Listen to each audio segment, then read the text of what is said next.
It's just the way I am. You see how he gets carried away. That's my character. Those who always say that my character is like that have failed. Because you don't understand what to look like on what occasion. What is the nature of water? Nonsense. What is liquid water below 0 degrees? It becomes solid ice above 0 degrees.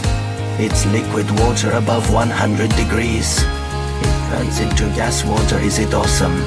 It has no form and no state, whose wisdom lies in recognizing occasions and making appropriate choices.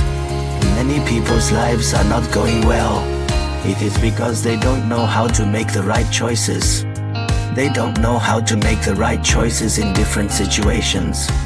The next 2 minutes are enough to change your life. If you understand this short period of time, you will have a new understanding of life's difficulties and frustrations and be able to let go of everything.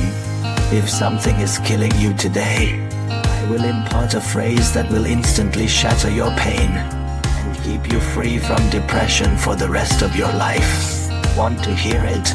I have a famous student who held a grudge against someone for 30 years. Think about it. Can he live a good life with such a deep hatred in his heart?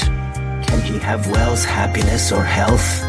His grudge even caused breast and uterine cancer, as if he was completed in his illness. I once took him to a remarkable grand rabbi, similar to a Christian priest or an abbot of a Buddhist temple, a wise man with extraordinary philosophical depths.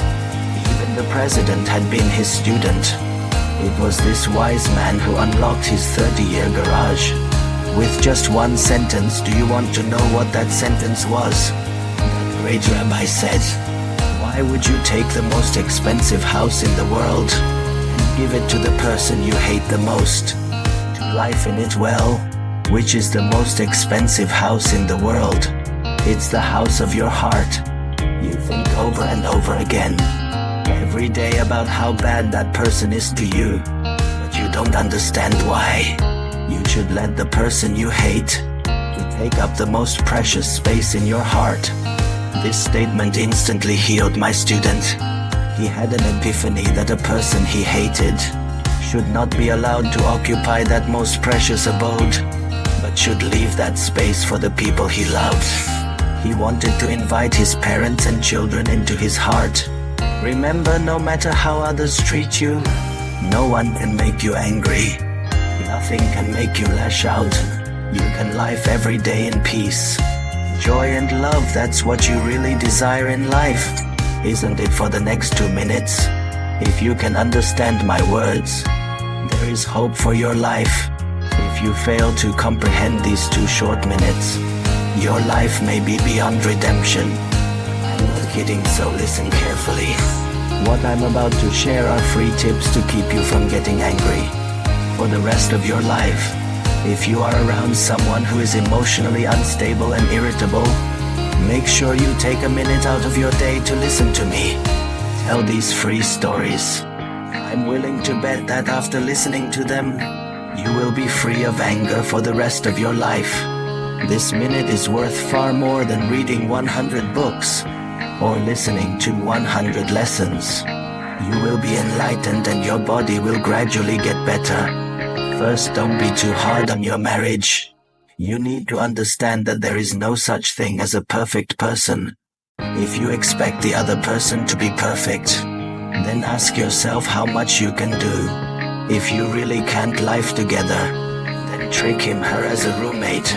After all, at the end of the day, marriage is really about getting along with yourself, isn't it? Secondly, don't cross your friends if a friend betrays or hurts you.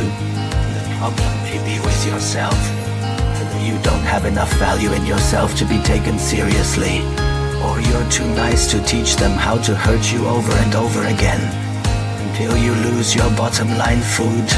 Don't cross your child. You brought him into the world without his consent, so don't always say we worked so hard to raise you. Is your choice to have and raise a child, and it's not like the child owes you anything. The more you expect from your child, the further away he or she may be from you. Why don't you lower your expectations and treat your child as a friend, so that your child will become more understanding and failure instead? Try it at home if you don't believe me. No matter how others treat you, remember this: be grateful to everyone you meet in your life, including those who hurt you, and even those who play the role of black angels. It is they who made you grow and enrich your life experience. Try to forgive those people you are most reluctant to forgive, because by forgiving them, you are actually letting yourself off the hook. An uncultivated person may be angry about one thing for the rest of his life, unable to sleep at night and plagued by emotions to the point of illness. And those who are greatly it might not often experience a predicament from which they cannot extricate themselves. If the mind does not die, the way will not be born. Life is originally a cultivation, and it is the mind, not the body, that is cultivated. The highest state of cultivating the mind is to be as immovable not to be moved by external things, and to be at peace within oneself. The reason why I feel pain is because my pattern is too small, and my heart is too narrow. Remember, when the heart is big, things are small.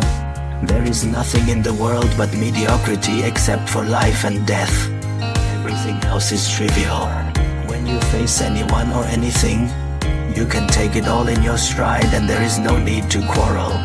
What is the point of arguing? If a dog bites you, are you going to bite the dog back? A good dog bites well by itself. Otherwise, it is not as good as the dog. It's like that story where the crazy person argued with the same person about who was crazy, and they ended up fighting. As a result, the judge punished the one who was not a lunatic for arguing with him, knowing that the other was a lunatic. This just goes to show the truth that you can never change anyone in this world, even if that person is your own. The only thing you can change is yourself. You are the center of all problems. Once you change, everything changes with you. Love brings love in return, and hate only brings deeper hate. Tell me, is this true or not? Learn to forget the one who should never have been forgiven. He's the one you really need to forgive, because by forgiving him you actually free yourself this year. We may not think we can get through this, but look back 10, 20 years ago. Were there obstacles that seemed insurmountable? When we look back now, those were just small, insignificant things. Why do we live such miserable lives? I'll put it this way, and you should understand right away. Why is the world full of suffering? Because there are accusations and complaints everywhere. Husbands against wives, wives against husbands, parents against children, children against parents. In this modern society, which is heavy with grievances, if we don't improve ourselves, why is it that in this day of material abundance, why is our happiness so low? Isn't it because we are steep in complaints and blame? What good does complaining do? It only attracts more complaints. If you don't dissipate your inner darkness, you cannot touch the light of wealth in this life. If the darkness within is not illuminated, you will live in darkness forever.